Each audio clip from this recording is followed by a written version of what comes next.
Los derechos humanos protegen a quienes son agredidos por los poderes del Estado. En la Edad Media era absurdo plantearlos. No había derechos para los hombres. La figura del Cristo torturado justificó la tortura de Torquemada. Todo régimen autoritario reprime desde un absoluto. Primo Levi dice, existe Auschwitz, no existe Dios. Dios ignoraba la ESMA, las matanzas en Vietnam.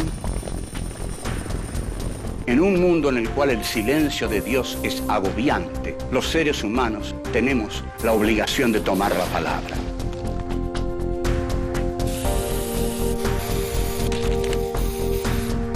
Filosofía aquí y ahora 5.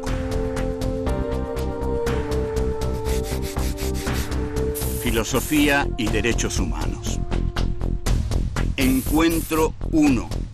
Dios y los derechos humanos. 1. ¿Qué son los derechos humanos? 2. La Declaración Universal. 3. La Edad Media y el poder pastoral. 4. La promesa del reino de los cielos. 1. ¿Qué son los derechos humanos? Empezamos aquí nuestra quinta entrega de Filosofía aquí y ahora. Esta quinta entrega va a versar alrededor del tema filosofía y derechos humanos. Un tema muy complejo que vamos a tratar en profundidad porque hay muchos, pero muchos complejos errores y modos equivocados de tratar un tema tan importante. Creemos que debemos trabajarlo para justamente disolver todos los malentendidos que hay alrededor de estos temas. Creo que hoy algunos de ellos vamos a poder erradicar. Los derechos humanos son los derechos que protegen a quienes son agredidos por los poderes del Estado. O sea, que los derechos humanos son los derechos de la sociedad civil y no son los derechos de los agentes que forman parte del Estado. Estamos muy habituados, yo al menos y muchos más, a escuchar de parte de algunos gobernadores que en el entierro de un comisario, por ejemplo, el gobernador le cuenta a uno que ha ido a ese entierro y se ha parado junto al féretro de ese comisario y lo han cercado dos policías y le dicen, ¿y qué me dice? ¿Cuáles son los derechos humanos de él? ¿Qué derechos humanos tiene él? Y el gobernador no dice nada porque no quiere tener un conflicto. Pero en realidad hay una respuesta muy clara.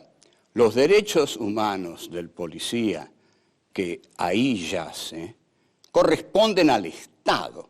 Es el Estado el que se encarga de los derechos humanos de los que trabajan para el Estado.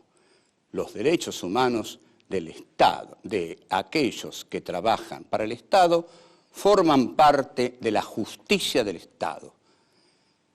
Los derechos humanos de la civilidad que son agredidos por la justicia del Estado, por aquellos miembros del Estado que actúan inconvenientemente, exageradamente, desbocadamente, ultrajantemente, que vejan, que torturan, que desaparecen, que atropellan a los ciudadanos, cuando el Estado es el que mata, entonces intervienen las instituciones civiles que son las encargadas de defender los derechos humanos. Vamos a ver si lo digo más claro. Los derechos humanos son instituciones civiles de la civilidad. El Estado defiende a los suyos desde la juridicidad del Estado. También debe defendernos a todos desde la juridicidad del Estado.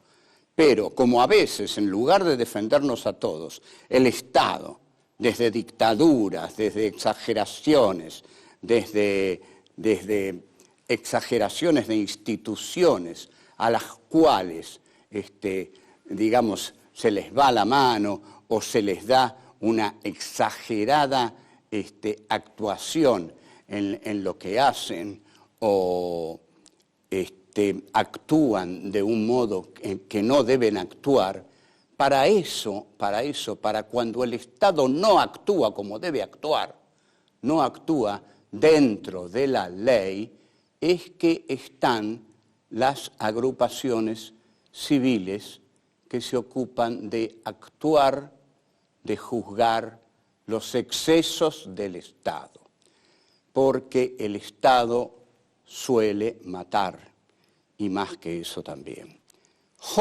Thomas Hobbes, el teórico inglés, inventó la figura del Leviatán, la bestia bíblica en la que los hombres depositaban su voluntad para que pudiera armonizarlos y todos ellos pudieran vivir en paz. Pero para poder vivir en paz debían entregar su libertad al Estado. Esto funciona hasta cierto punto, porque todos no pueden entregar su libertad al Estado porque quedan carentes de su libertad.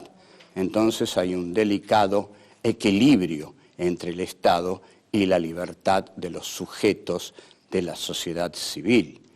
Pero el Estado debe respetar a todos los ciudadanos y debe saber que toda vida es sagrada, toda existencia es sagrada. Cuando el Estado viola esta norma, está violando los derechos humanos y para eso se constituyen las organizaciones de derechos humanos. Volvemos. 2. La Declaración Universal.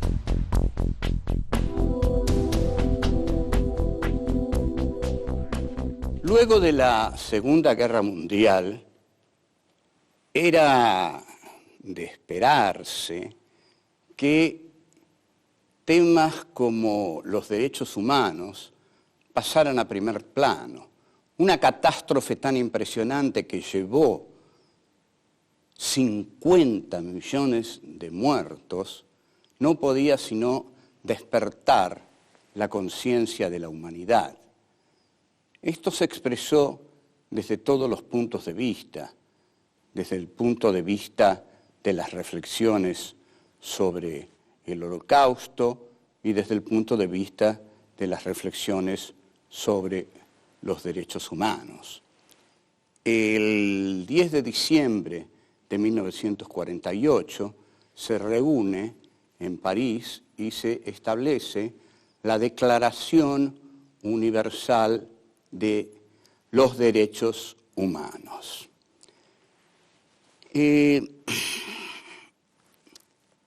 De establecer una declaración universal es posible, se hace, se establece, pero también hay que sostenerla. Hay que hacer todo lo posible por sostenerla, porque después vamos a ver qué clase de ser es el hombre y si con declaraciones humanistas es posible encauzarlo en el sentido del bien. La Declaración de los Derechos Humanos es una Biblia del humanismo. es en el sentido, digo humanismo, en el sentido en que dice cómo debe ser el hombre, cómo quisiéramos que fuera el hombre, lo mejor del hombre.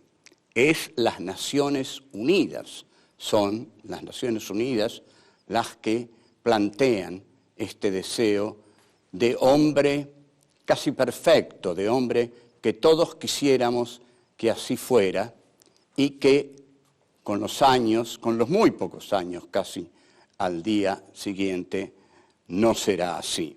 Pero al menos ahí queda sellado cómo queremos que sean y cómo deberían ser. En principio, lo que se postula es que todos los hombres nacen iguales y libres. Este es de los primeros y fundamentales postulados de la Declaración, sin distinción de raza y religión, opinión política, etc.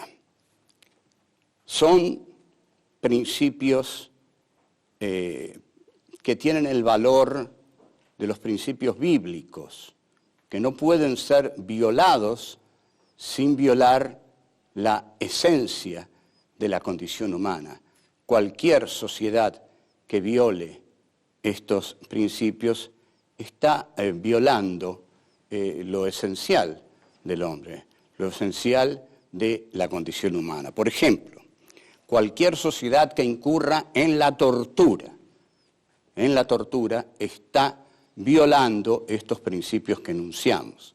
Y la tortura se ha aplicado a lo largo de todos los siglos.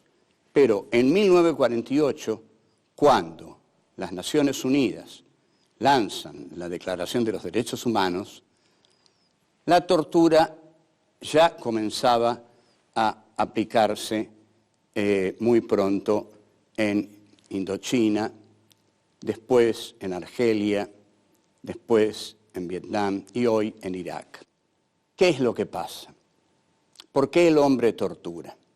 ¿Por qué hoy todo el mundo sabe que se tortura en Guantánamo, se tortura en Irak y todos toleran la tortura? ¿Por qué la hermosa Declaración de los Derechos Humanos que respaldan las Naciones Unidas es tan basureada como Hitler basurió de la sociedad de las naciones en la década del 30?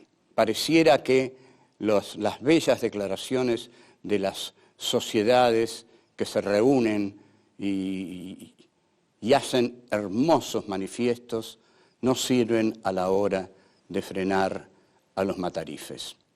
Ocurre que los matarifes no se guían por los grandes manifiestos de las buenas conciencias. Ocurre que las buenas conciencias no hacen la historia la hacen las malas conciencias en busca de los elementos metalíferos que den la riqueza a las naciones como para hacerlas subsistir. Y donde esté la riqueza que pueden hacer subsistir a las naciones, ahí van a estar las grandes naciones, buscando la energía que necesitan para continuar siendo grandes naciones. Y no importan todas las declaraciones que se hayan hecho a lo largo de la historia. Hitler decía, los tratados son papeles y los papeles se rompen. Y así se rompen todas las declaraciones más hermosas que se han hecho en la humanidad si hay que buscar energía en algún lejano territorio y hay que torturar para conseguirla. Volvemos.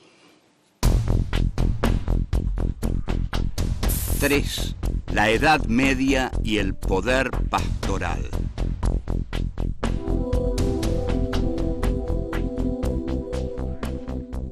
La tortura fue un arma fundamental durante la Edad Media. Es decir, la Inquisición torturaba para castigar a los pecadores y sobre todo para esto, para castigarlos y para hacerles sentir el rigor de la ira de Dios ante los pecadores. Ahora, en la Edad Media había un orden muy vertical que era más o menos así. Había un Dios, ese Dios era el que tenía la verdad y la revelaba a los hombres, pero no a todos los hombres, la revelaba sobre todo a un hombre, al Papa.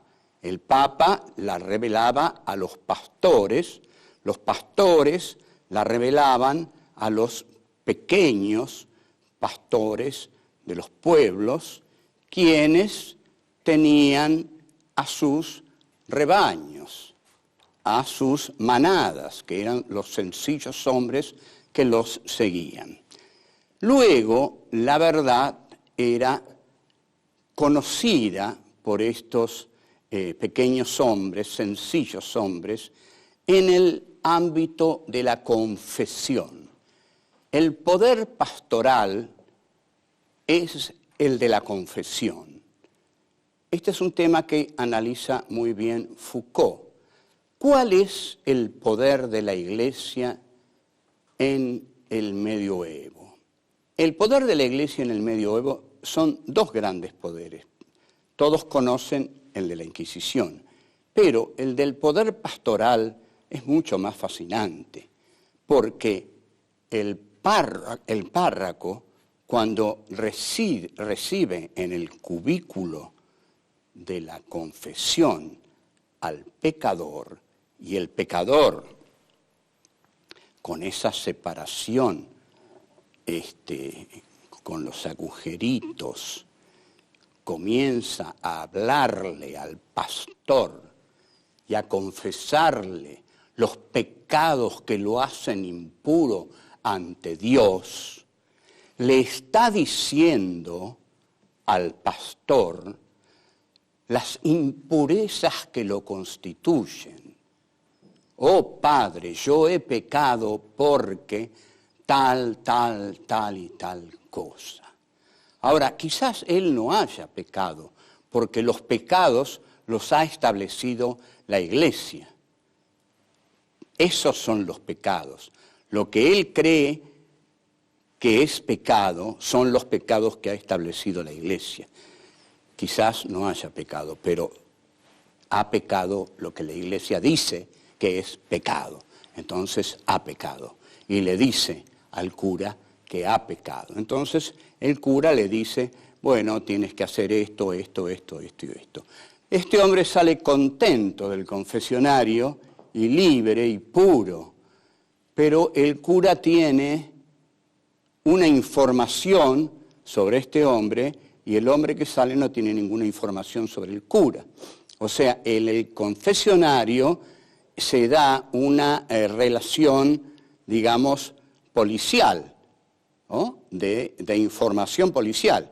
El cura sabe todo sobre el que vino y el que vino se va y no sabe nada sobre el cura. Es un sistema de información policial que la Iglesia tiene en cada villa en la Edad Media. Este es el poder pastoral. Entonces, este es un poder enorme. Los hombres se sienten nada, se sienten manada, se sienten corderos que van detrás de los pastores. Los pastores son los curas y los hombres son una manada que sigan a los pastores porque los pastores son los representantes de Dios. Así la historia estuvo durante 13 siglos porque los pastores predecían que este valle de lágrimas iba rumbo al reino de los cielos y que el reino de los cielos esperaba en el futuro. Así la historia vivió en la modalidad de lo inmóvil. Volvemos. 4. la promesa del reino de los cielos.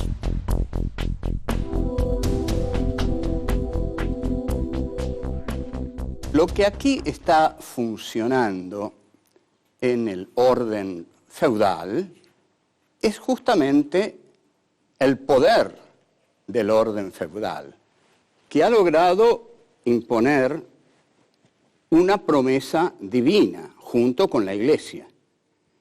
La Iglesia promete que más allá de este desdichado mundo hay un reino de plenitud que es el reino de los cielos. Allí este Dios que nos vigila constantemente y que nos exige tantos sacrificios en su nombre y que también nos exige tantos sacrificios a quienes lo representan, ese Dios nos va a encontrar y nos va a llenar de todo tipo de felicidades. No hay factor más poderoso que la esperanza. La esperanza puede colmar toda vida si no hay otra cosa más que lo que hay. Esto es lo que pasaba en la Edad Media. En la Edad Media solo había lo que había. Había el orden feudal y el cristianismo. Y el cristianismo se sostenía por el poder de la Inquisición y por el poder del señor feudal. Entonces, el hombre simple, el hombre de Dios, simplemente esperaba y esperaba. No había ninguna posibilidad de rebelión, porque la rebelión existe cuando otra cosa es posible, pero si ninguna otra cosa ha aparecido en el horizonte de la historia, entonces no puede aparecer la rebelión. Esto comienza a quebrarse en 1637, cuando Descartes publica en Holanda el discurso del método. Y tiene que irse a Holanda porque ahí, en Holanda hay más libertad. Pero antes fue quemado Giordano Bruno, antes abjuró Galileo y muchísimos fueron quemados vivos por la Inquisición, que era un régimen terrible. Ahí no había derechos humanos para nadie. Ahí donde decía reinar la religión del amor de Jesús de Nazaret, solo reinaba el terror y la violencia y la tortura. Entonces, cuando aparece el discurso del método, aparece la historia, porque el hombre es puesto en la centralidad. Cuando Descartes dice, dudo de todo, al dudar de todo, duda de Dios, y al dudar de Dios, el mundo medieval se viene abajo. Ahora, lo fundamental en estas conclusiones es un tema constante, es Dios y los derechos humanos. ¿Cómo es posible, dicen muchos teólogos, se preguntan desalentados, cómo es posible este mundo? ¿Cómo Dios hace que este mundo sea posible? Ya no un ateo, ya no un agnóstico, sino teólogos, hombres de Dios, hombres que han perdido su fe a lo largo de los años y a lo largo de la historia. ¿Cómo es posible que haya tanto mal en el mundo si Dios interviene en él? ¿O es que Dios no se da cuenta de lo que ocurre en el mundo? Dios ignoraba Auschwitz, Dios ignoraba el genocidio armenio, Dios ignoraba la ESMA, Dios ignoraba lo que hizo Pol Pot en Camboya. Dios ignoraba las matanzas en Vietnam, en Argelia. ¿Qué pasa? ¿Cómo es posible? Este es el Dios amante que hemos leído en la Biblia y sobre todo en el Nuevo Testamento. Este es el Dios que nos mandó a su Hijo a morir por nuestros pecados.